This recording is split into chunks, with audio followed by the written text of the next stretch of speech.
Side खबरों के लिए सब्सक्राइब करें फ्लेम मीडिया और उसके बाद बेल आइकन को प्रेस करें ताकि सबसे पहले आपको मिले एक्सक्लूसिव खबरें।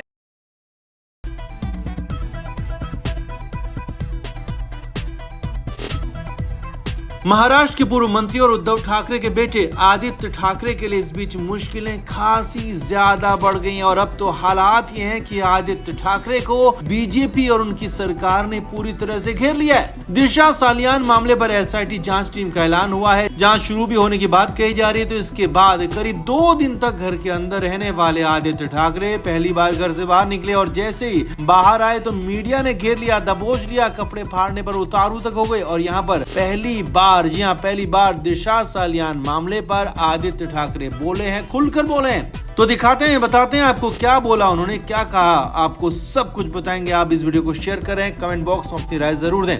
महाराष्ट्र की सियासत में उबाल है। विधानसभा के शीतकालीन सत्र के बीच हंगामा हर रोज हो रहा है, बवाल बढ़ रहा है। महाराष्ट्र सरकार ने दिशा सालियान केस की जांच की बात कही है, आदित्य ठाकरे से पूछताछ करने और गिरफ्तार करने की बात कही है। इसके बाद हंगामा और ज्यादा बढ़ गया है। हर कोई आदित्य ठाकरे को ढूंढने लगा कि वो कहाँ है, कब सामने आएंगे, कब बोलेंगे। तो यहाँ मुंबई में करीब 2 दिन बाद वो घर से बाहर निकले और इस बार बाहर निकले तो सीधे मीडिया ने घेर लिया। मीडिया ने ऐसे सवाल पूछ डाले कि कपड़े फाड़ने जैसी कंडीशन हो गई। और यहीं पर पहली बार आदित्य ठाकरे दिशा मामले पर भी खुलकर बोले हैं। मीडिया ने सीधे सवाल पूछा कि दिशा सालियान मामले पर महाराष्ट्र सरकार एसआईटी बना चुकी है और आपसे पूछताछ की बात कही जा रही है। तो आदित्य ठाकरे ने जवाब दिया, कहा कि दिशा सालियान मामले में मैं पहले भी बता चुका हूं कि मेरा दूर तक इससे नाता नहीं है और इस सब कुछ बीजेपी का प्लान है। अब यहीं पर मराठी में बोलते हुए आदित्य ठाकरे ने कहा कि भाजपा मुझे बदनाम करना चाहती है और बदनाम करने के लिए ये सब कुछ हो रहा है और बदनाम करके हमें महाराष्ट्र की पॉलिटिक्स से बाहर करना चाहते हैं, लेकिन ये उनका मंसूबा पूरा नहीं होगा।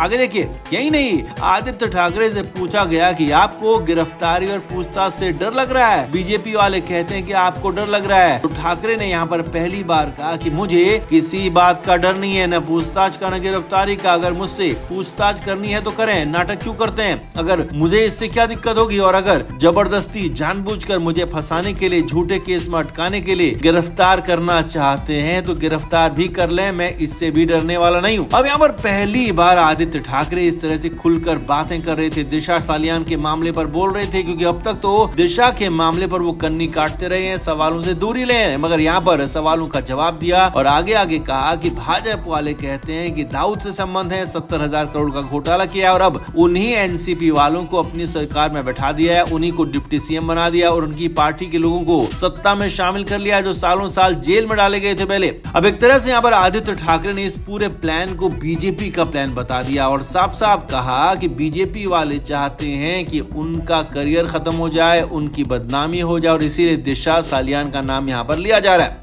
अब यहाँ पर आदित्य ठाकरे महाराष्ट्र के दूसरे डिप्टी सीएम अजीत दादा पवार और नवाब मलिक को लेकर बातें कह रहे थे, क्योंकि एनसीपी का अजीत धड़ा भी अब बीजेपी के साथ सत्ता में शामिल है, जबकि नवाब मलिक जो कि साल भर से ज्यादा जेल में रहे, दाऊद से उनके संबंधों के आरोप लगते रहे, तो वो भी अब सत्ताधारी पार्टी में है, यानी कि एनसीपी के साथ है और बीजेपी के साथ सत्ता में शामिल है। लिहाजा अब इन दोनों पर पहले गंभीर आरोप लगे थे, लेकिन अब सरकार में शामिल है तो अब इन पर कोई बात नहीं होती, ये आदित्य ठाकरे ने यहाँ पर कहा है। लेकिन कुल मिलाकर दिशा सालियान मामले पर पहली बार आदित्य ठाकरे बोले हैं, खुलकर बोले और ये तक बोल दिया कि उनको गिरफ्तार करना है तो करें, वो डरने वाले नहीं है। लेकिन यहाँ पर एक बात हम साफ बता दें कि अगर आदित्य ठाकरे को पहले पूछताछ के लिए बुलाया गया और फिर अगर गिरफ्तार कर ही लिया तो उनके बचने के आगे के रास्ते लगभग बंद हो जाएंगे, बचना मुश्किल हो जाए, क्योंकि इस बार मामला बेहद ज्यादा गंभीर हो सकता है। लोकसभा चुनाव बहुत जल्द आने वाले नजदीक है, अगले 3 से 4 महीने में लोकसभा चुनाव होने हैं। तो दिशा सालियान मामले में महाराष्ट्र में जबरदस्त बवाल आगे भी चुनाव को लेकर हो सकता है। वहीं दिशा सालियान का परिवार जो कि अब तक इसे एक हादसा मानता था, दिशा की मौत को एक दुर्घटना मानता था, तो वो अब पहली बार इंसाफ मांगने लगा, क्योंकि उनको भी लगता है कि शायद कहीं न कहीं कुछ न कुछ ऐसा हुआ है जिससे कि गलत होने की आशंका जताई जा रही है।